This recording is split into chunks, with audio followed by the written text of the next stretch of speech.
step by step, pwede mo siyang gawin. Magsimula ka sa pinaka-basic. Ano yung pinaka-basic na hindi mo ginagawa sa tingin mo? Talangin mo yung sarili mo.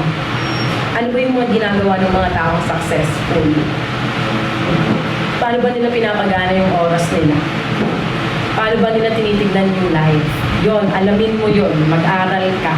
Alamin mo kung paano ba yung mga ginagawa nila. That's the first step. So, pag nagkaroon ka na ng idea, paulit-ulit na yan na tumatakbo sa isip mo eh. So, try mo rin namang gumalaw-galaw, mag-workout ka, mag-exercise ka, kahit anong exercise, kahit hindi yung mga napapanood mo dyan na sobra-sobrang hard na workout. Hindi mo yung kailangan gawin. Kailangan mo lang talaga mag-umpisa, kailangan mo lang tumakbo, kailangan mo lang mag-stretching, or kahit anong pwede mong gawin, nagagalaw mo yung katawan mo. Maglinis ka ng bahay araw-araw, pwede mo siya gawin routine. So, pagkagising mo, imbis na mag-cellphone ka, maglinis ka ng bahay, brushin mo yung mga pwede mong brushin dyan, linisin mo yung CR. Yan yung mga pwede mong gawin. So, kapag paulit-ulit mo siyang ginagawa, masasanay na yung katawan mo na ginagawa yung bagay na yun eh. Hanggang sa, pag nasasanay ka, nagiging normal na lang sa'yo. Nagiging normal na lang sa'yo. Anong ibig sabihin mo? So, nagiging madali na lang siya sa'yo. Hindi na siya nagiging mahirap. Hindi na siya nagiging mabigat.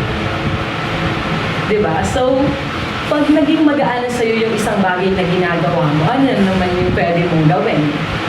So, pwede ka na naman dumagdag ng isang bagay na pwede mong gawin, na interesado mong gawin. Aralin mo lang ng aralin, alamin mo lang ng alamin. Kasi magugulat ka na lang, may mga bagay kang mapapanood, tapos gagawin mo, tatry mo. Tapos pag natry mo yon, magugustuhan mo siya. Yun, hindi mo alam kung alin doon. Wala kang magiging idea, pero subukan ka ng subukan gawin yung mga bagay.